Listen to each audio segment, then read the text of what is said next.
Hi, it's me again with Corel Draw Tips and Tricks, and this is part 10 and hopefully the last one on the toolbox. I really uh, wonder sometimes if I'm overkilling something, but I've had a lot of comments, a lot of thank yous, and a lot of people hitting like on my video. So we're almost through. We're going to do the last three tools on the last one. I have a blue circle, blue ellipse on top of a red one. If you have the blue one selected and you go over to your transparency tool, this little thing kind of lights up. Sometimes you can't really see it, it's kind of grayed out, but you can change it. And what that does, it makes the blue transparent. And what's so good about it, you can move it around and you can still see the red shadow behind it, or the red disc behind it.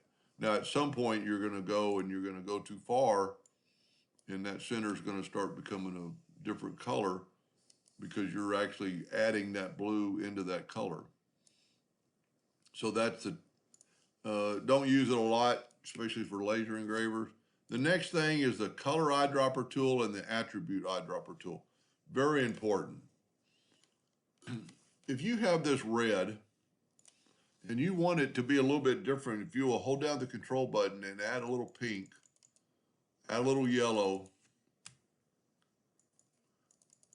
and you can change the color, add a little blue. We're making a totally new color. You know, it's totally new. You don't have it over here at all. Let's add a little purple. I'm just holding down the control button. Let's get it back to a little bit more of a red. And then you want to use that color in another object that you've drawn. Let's just make an object here. We're going to grab all these and we're going to weld them. And now we got a new object, but I want that color in there. Well, you can grab the color eyedropper tool and take a sample and drop it into that space. You can do that with anything, any shape, anything that'll hold color. The next one is the attribute eyedropper tool, and it's pretty cool. It's a little bit advanced, but it doesn't really matter. Let's take a square and let's actually make two of them. And with this one, I'm going to color it in with a gray. And I'm going to get another tool. We're going to talk about the interactive fill tool, and I'm going to kind of fill that in. All right, if I wanted to do that a couple of times and I wanted that same scenario, I could use the attribute eyedropper and take a sample and drop it into those spots. So you have the exact same thing.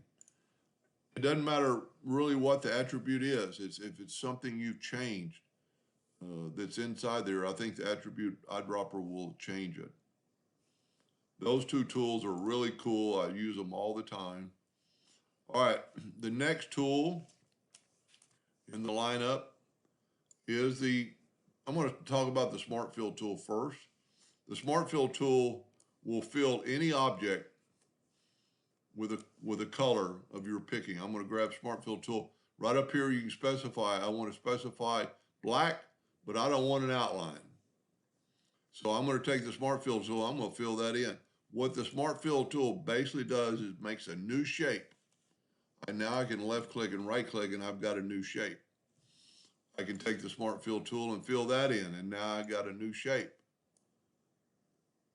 It's really important, the Smart Fill tool.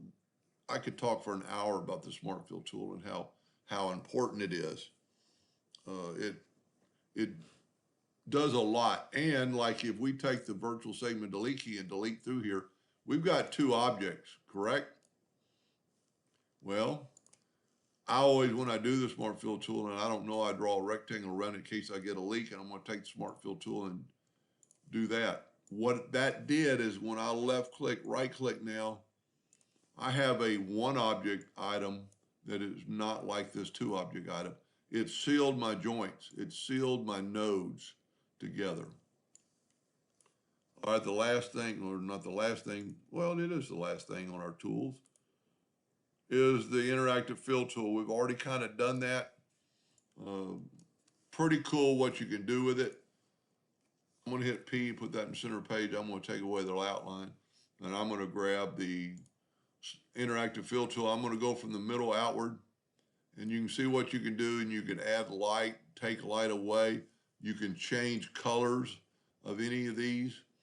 You can double click on your line and add another color in the middle. You can go right here and make them conical, and then you would want to move your shape to the center. And you'd really want to start doing that to begin with. But you can really move that around and really make some unusual shapes. Let's test out if the attribute eyedropper will take all that in.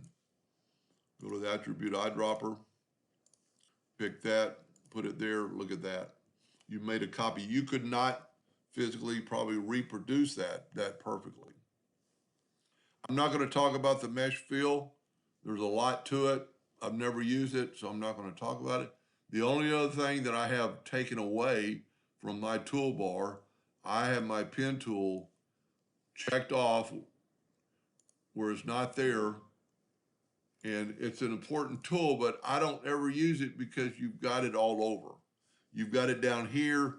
You can hit the F12 and it will pop up and get the same thing. I need to be off something when I hit the F12. Change artistic media tool. And this is your pen tool. I want to set it to, I want it to be a red. I want it to be a hairline. I want everything I want to do. I want to set the width for hairline. And then anything I draw is going to be in a red hairline. And then when you do have something selected, your pen status is up here. You can change that line to a 1/2 inch. You can change, you can put arrows on one end. You can put arrows on the other end. You can change a lot with this freehand smoothing, which you'd never use with the straight tool. So I have this taken away because I don't need it. I don't use it. It's cool. It's there. You can set your outline color and your pen tool in your different settings. I've never seen the advantage when it's 3 other places or 2 other places. So I just hit the plus key down there, go to the very bottom and uncheck it. That way it's not in my way and I don't have to look at it. And as always, when you first start Corel, these are going to be here. In that, like the shadow is it's going to look like this. That's actually so I've got everything set back the way it is. This is actually the crop. So that's what your toolbars are going to be alike. And I'm hoping to continue this and go further with the beginner little videos. And hope that helped a little bit. Thank you for watching.